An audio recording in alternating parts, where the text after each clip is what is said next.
Hi guys, Rachel here. So I know it's been a minute.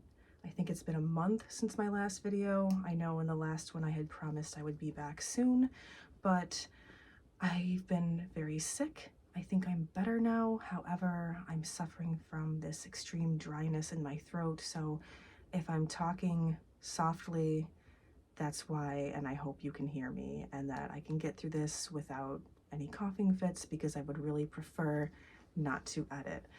Aside from being sick, I've been extremely busy with end of the school year jazz and all that. So, and I feel like my face is already getting red. So, okay, let's see where to start. So, did I mention I'm here to do the mid-year tarot tags slash books?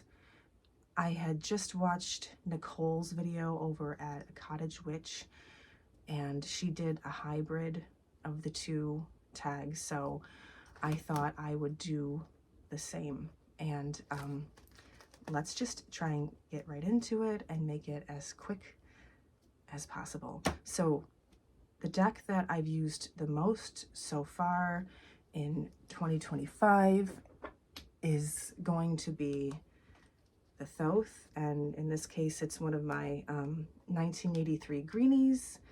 So I'll just show you some cards. I started using this deck a lot in April, like religiously every day. March or April, it was the beginning of, Aries season. And right off the bat, I was really loving it because I was getting a lot of the Aries deck-in cards. And yeah, this lighting is not showing, it's not doing the colors of the deck or the borders any justice, but that's fine. And you guys all know this deck. But the other one, oh, what is it? Oh, Thoth Nebula. The Nebula Tarot by Novamundi. And these are the backs. And I have absolutely been in love with this.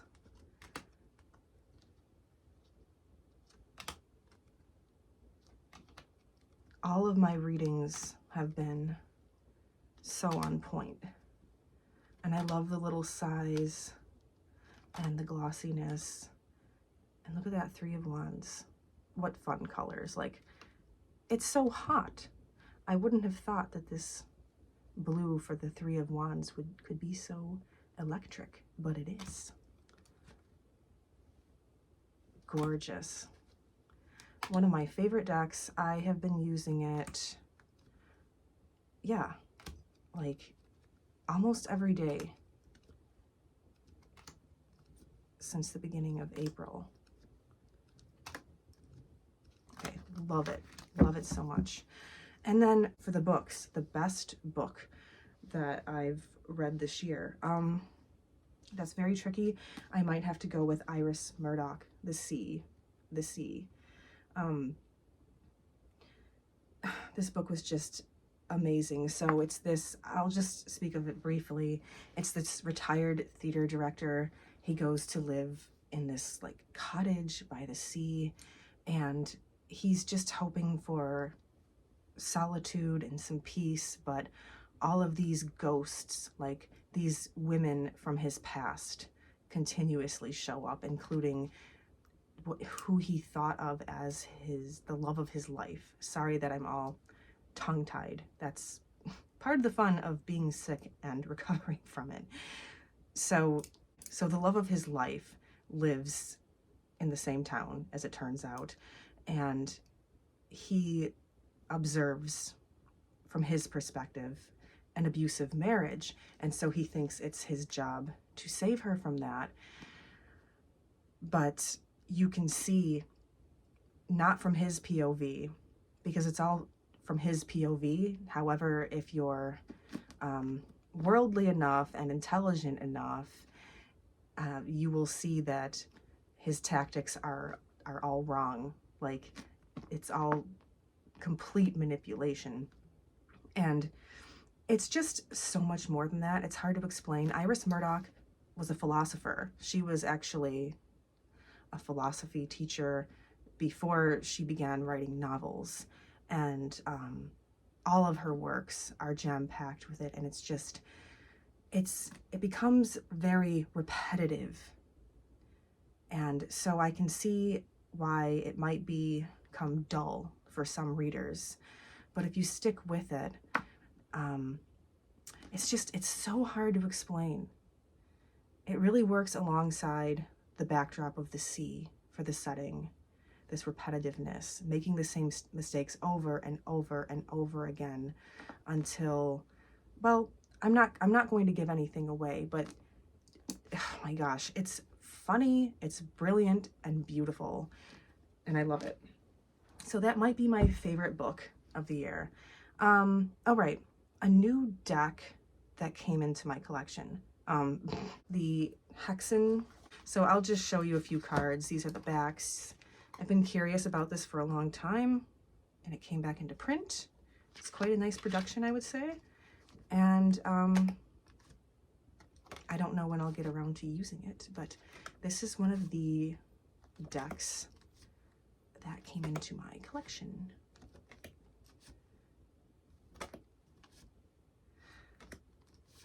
I really wish I could have gotten, like, I think there's like a more extensive guide out there, but it's super expensive. So there's just like this little fold out here included with the deck that will have to suffice for me. So, and then a new book that came into my collection, like so many. I just chose one at random. I bought a lot of books, and this was at the top of my pile. I got this the other day while thrifting, which was really cool. It's Henry V by Dan Jones, a biography that had been on my list, and I was thrilled to find this secondhand. So I'll just go with that. All right, let's see. The most anticipated deck. I would say probably When Olga Speaks. I know a lot of people were waiting for this deck. I was so thrilled for the Kickstarter. Mine came in, I don't know, maybe a couple of weeks ago. It's so beautiful. And these are the backs. Love the black edging. Cardstock is divine. It smells really good. I've only used it like maybe once, just because I've been following the same routine for a long time now. So once I move on from that, I love that. Obscured. I have so many beautiful decks to work with and learn through. All right, we will move on. And then what was the other one? Most anticipated. So like a new book release, that's tricky for me because I don't often find myself waiting for a book release. I know that sounds crazy. You guys know I have an extensive collection and I read a lot, but I don't often find myself waiting for a book to come out. However, in this case, I waited a while for this, The Buffalo Hunter by Stephen Graham Jones. And I will just read the inside flap for you. All right. Let's see. It begins when a diary written in 1912 by a Lutheran pastor is discovered within a wall in 2012. What is unveiled is a slow massacre, a nearly forgotten chain of events that goes back to 217 Blackfeet dead in the snow, told in the transcribed interviews with Goodstab, who shares the narrative of his peculiar and unnaturally long life over a series of confessional visits. This is an American Indian revenge story. Love that. Captured in the vivid voice of the time by one of the new masters of literary horror. So Look at the red edging on the book. That's so cool. I picked this up in a fun bookstore in Boston too. Was thrilled to see it there. All right, next, a deck that could be better. The Tarot of Cosmic Consciousness. This is the book. I haven't delved into it yet, guys. I'm actually really excited for it. I haven't started working with the deck yet because it's fairly new, but what my complaint about is the card stock. So the box that it came in was like one of those two-part sort of, the deck is divided into two stacks, and the little flaps, the cardboard, actually did damage to the cards. So every single card, you can't see it here. These are beautiful backs, but it has these like little indentations on every single card, and that's just due to the packaging. So that was a little bit annoying. This light is too bright for me. It's like making my skin turn red. It's like I'm warm all of a sudden. Sorry, guys. Anyway, let's see if you can still see the cards. But it's a beautiful deck. Look at the artwork. I don't think it's not shuffled up or anything. It reminds me a bit of Hilma Af Klint, right? The cards themselves feel nice. They're kind of buttery, but it's a shame about the packaging. Really beautiful deck, and I don't think I've seen it anywhere, like on any channels or anything. But yeah, and a book that could be better, like that's really tricky. I guess I would say Shirley by Charlotte Bronte, only because you guys probably remember me mentioning it if you watched my last video. The only reason I'm saying this is because for a span of time while I was reading this, I wasn't enjoying reading it. I mean, that could have been me. It could have been like what I was going through, my inability to connect. But I also think sometimes that writers go into a book and they might spend a span of time and things change, and that affects the storyline or maybe where they were going with it. Maybe they were on a certain tangent and then they go this way. I mean, and sometimes it's intentional where you don't expect a story to twist around in a certain way, but I'm not sure if that's the case here.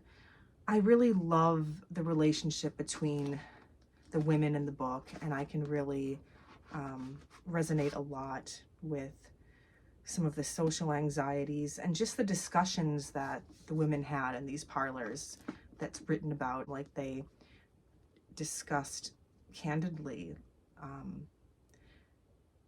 the reality of unhappy marriages, sort of advocating for, oh, you know, maybe not getting married. But I found myself maybe, oh my gosh, I think it took me maybe 250 pages or maybe 300 pages before I really started to find myself not being able to put the book down. So that's why I say maybe it could be better. But at some point, I'm not sure, because I have such an overwhelming amount of books to read. But I would like to reread this just to see how I feel about it next time. I mean, I would give it at least 3 stars. But it's tricky because there's some things about the book that I absolutely loved. So maybe 3.5. I'm not sure. But I absolutely love Charlotte Bronte. So I had to choose one. Let's see. Deck you're currently using. That would be the Odyssean. And yeah, this deck is so beautiful. And I tend to use, I tend to draw just one card at a time. And I'll pull a card from his Oracle deck as well.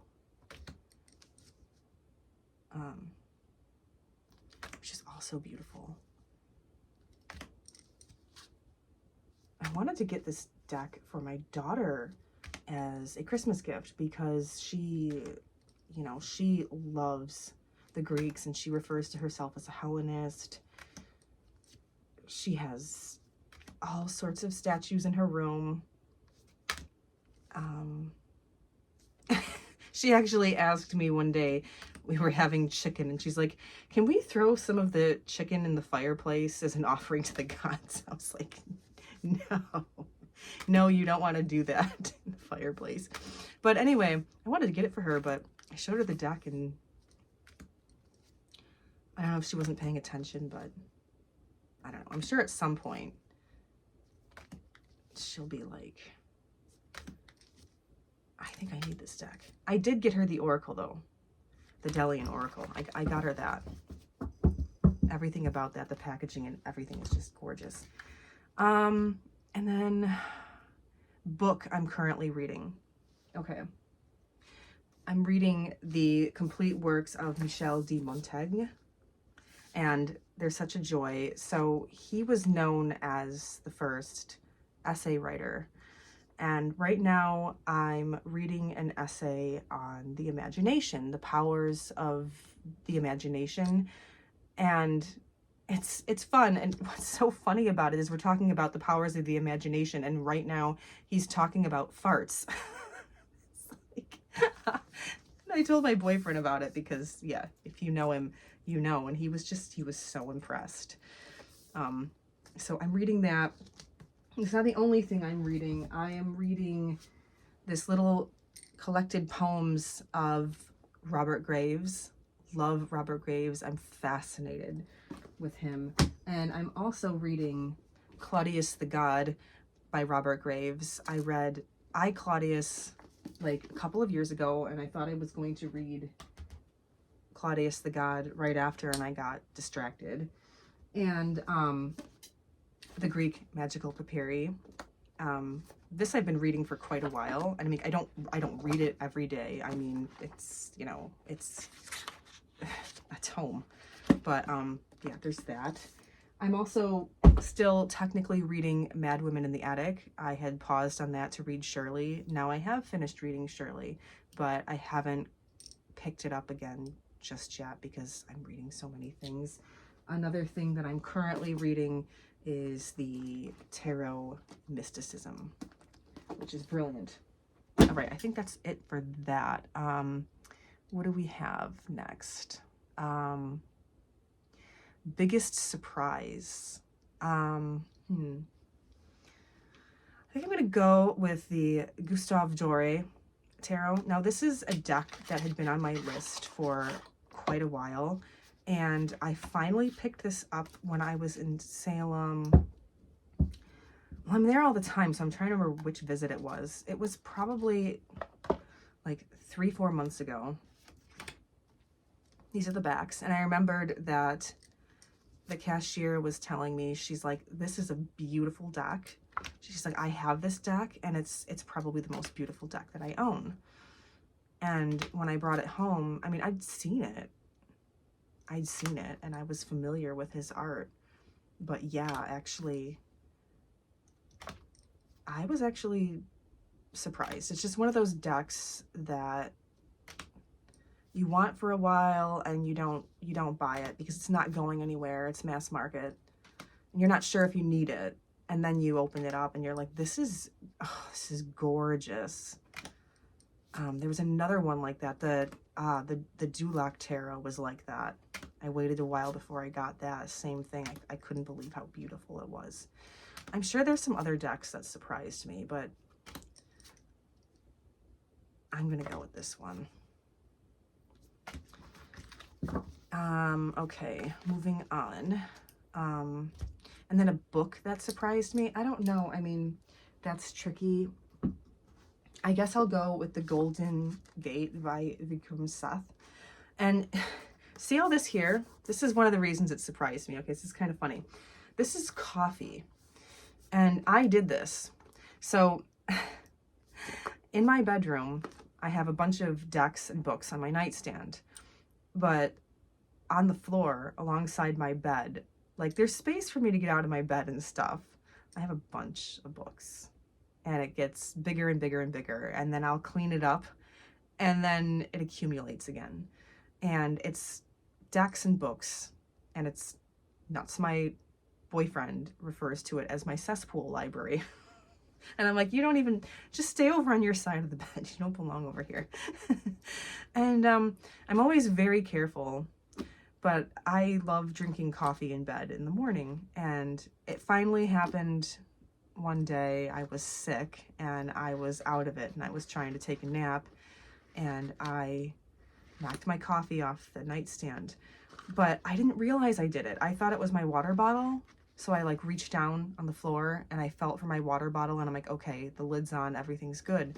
And then I went, I had to leave the house, and I came back, and this was like a couple of hours later, and I remembered I wanted some more coffee. And then I thought, oh wait, I had some unfinished coffee upstairs. And then I went into the room and I didn't see a coffee mug on the nightstand. And then so I went back downstairs, and I'm like, then I had this memory, and I was like, oh no. And I went in. Yeah, so there was a mug on the floor, and there was a couple of books that I had to repurchase. It wasn't too bad. No decks were ruined, but coffee got all over the Golden Gate. And it's fine, actually, the book is fine, but when I was cleaning up the coffee, I didn't know this when I bought the book. I got this through eBay, like for $3 to $5 or something, you know, one of those used booksellers.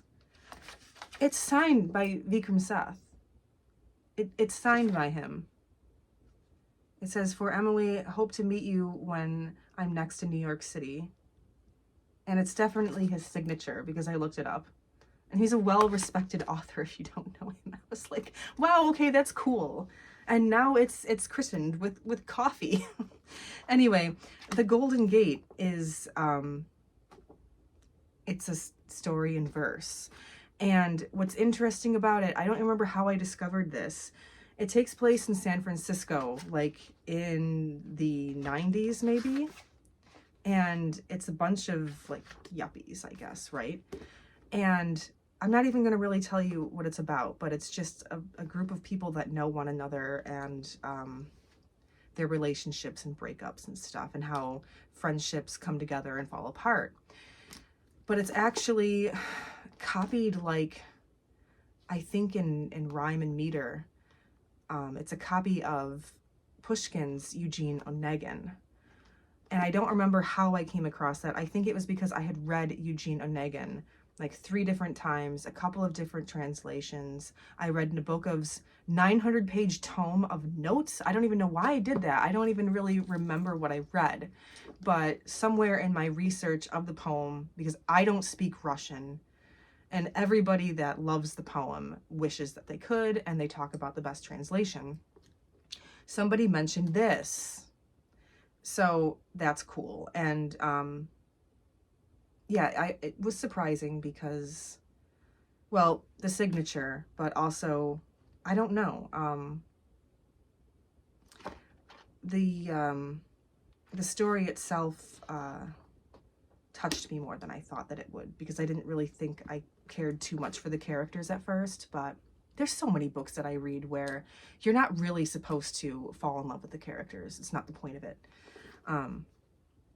Anyway, now I want to read Eugene Onegin again, but I have so many things to read, so not right away. Okay, a deck crush. I'm just going to choose one at random. I'm going to go with the Yolanda Tarot, and I have the newest edition as well. So I'm going with this because I sometimes just pull this deck out and admire the art. It's a Thoth-based deck. And I dream about how cool it's going to be to really work with it and learn with it. And it was my intent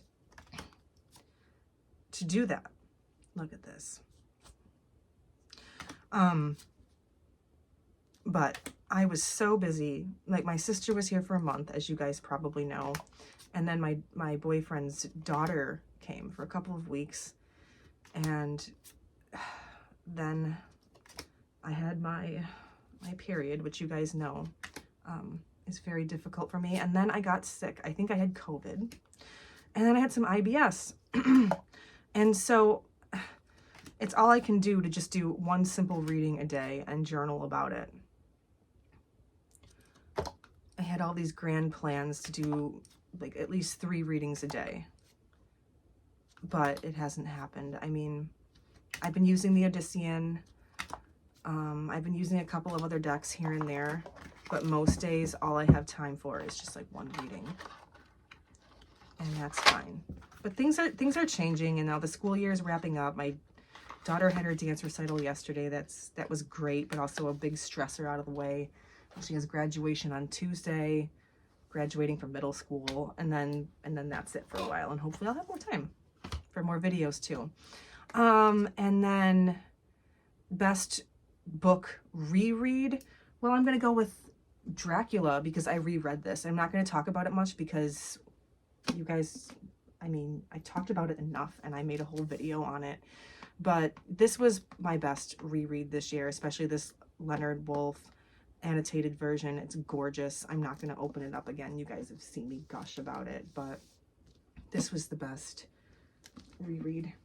What's next? A favorite single tarot card from a deck. I'm going to go with Judgment from the Odyssean, because I was using this deck one night and I was sitting here with my candle and my incense, and I was looking at my little statue of Dionysus, and I don't know why, I was just like, I mean, I love Dionysus. Here he is here on my little coin. I was like, hey Dionysus, do you have any messages for me tonight? And I drew this card. And when I read the explanation in the book, this card is all about the Dionysus creation myth. And I was like, holy, that's so cool. And then I drew a card from the Delian Oracle, and that card was also about Dionysus. I'm like, this is so cool. So I don't know. It's just, I'm going to say that's my favorite card right now. I'm sure that there's others, but, and then for the books, favorite new to you author, I'm going to go with Iris Murdoch, author of The Sea, because, actually, yeah, I just started reading her this year. And, after reading The Sea, I read 2 other books by her. I think it was 2. Yeah, 2. And I have some more lined up, and I have some of her philosophy that I've already purchased to read, and I've been watching some of her interviews. Brilliant mind. Okay, a deck that makes you happy. I'm going to go with the New Choice, Marseille. This deck is just so beautiful and fun. Look at the backs and this like rose kind of, well, maybe it's more like a coppery color edging, and look at this devil. Yeah, it makes me happy. I love the use of color, and I love the flowers and the pips. They're so beautiful. Look at that.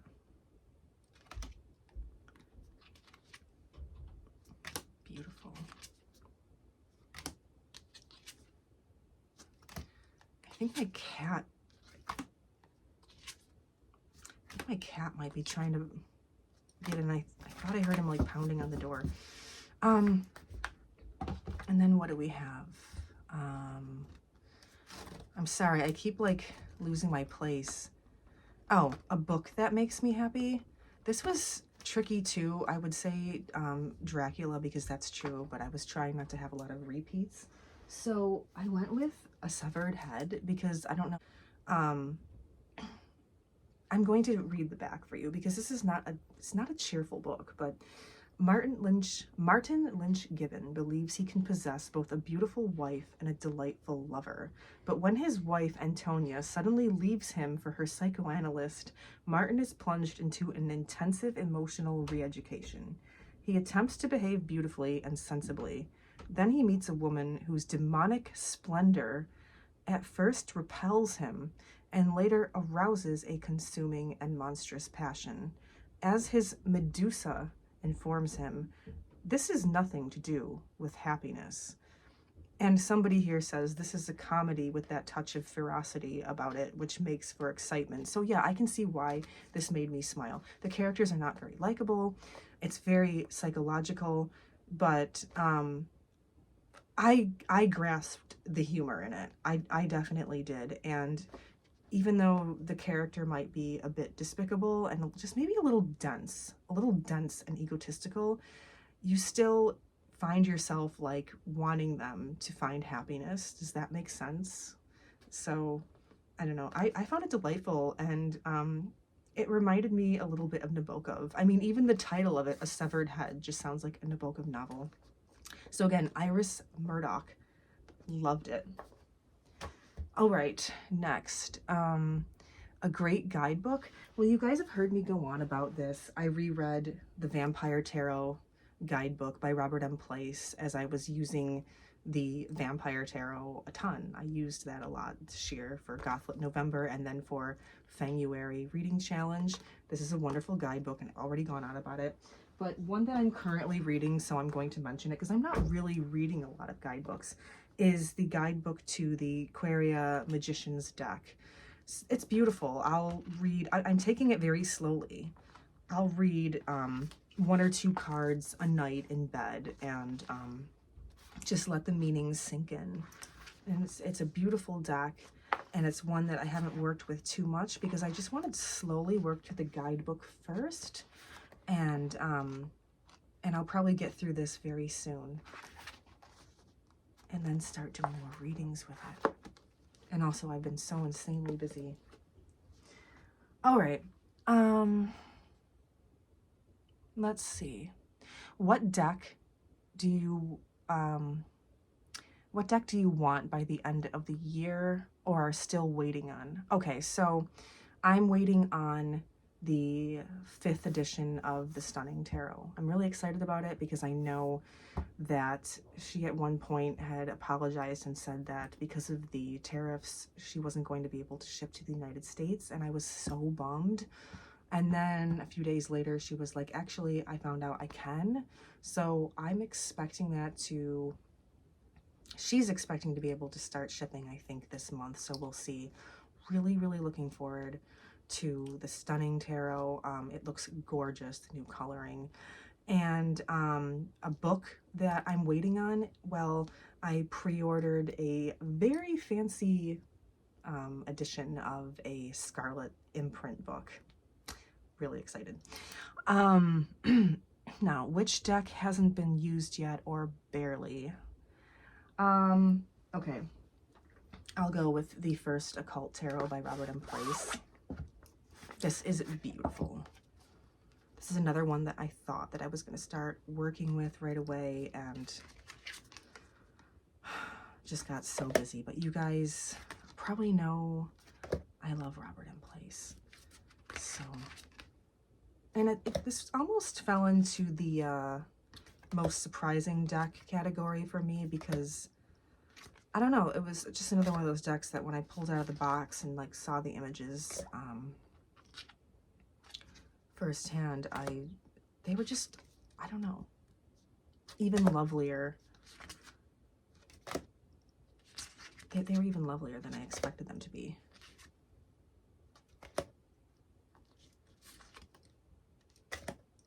Yeah. Okay. Move on.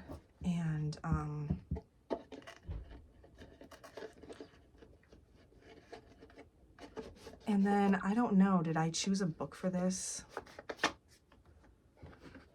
Yes. Okay. A book that I guess I chose a book that I want to read. So I just grabbed a couple because there's so many. You don't even want to know. I think according to my Goodreads, I have like 104 books on my to read for this year. And I mean, obviously that's not going to happen. But I chose this Prometheus archetypal image of human existence by Carl Kereni. Actually, I want to read all 3 of the books in this series. I think there's more than 3 in this series, but I think these are the only 3 that you can get translated in English. I have the one on Dionysus as well, and the Eleusinian Mysteries, but I've wanted this for years. This has been on my wish list for years, and I finally picked this up. And also, I just randomly chose, this is in this plastic. This is so cool. Etruscan Magic and Occult Remedies. I thought this book looked so beautiful, and it just looked like so much fun. And it's a vintage book, and it's in excellent condition. It has a really nice smell. By Charles Godfrey Leland. So, yeah, Etruscan Magic and Occult Remedies. How cool is that? Okay. Favorite video you've made this year? This is tricky for me, and honestly, I have not made that many. I've made like a small handful of videos. So, I don't know, what was my favorite? Oh, I feel like my face is like puffy and red. It's like my,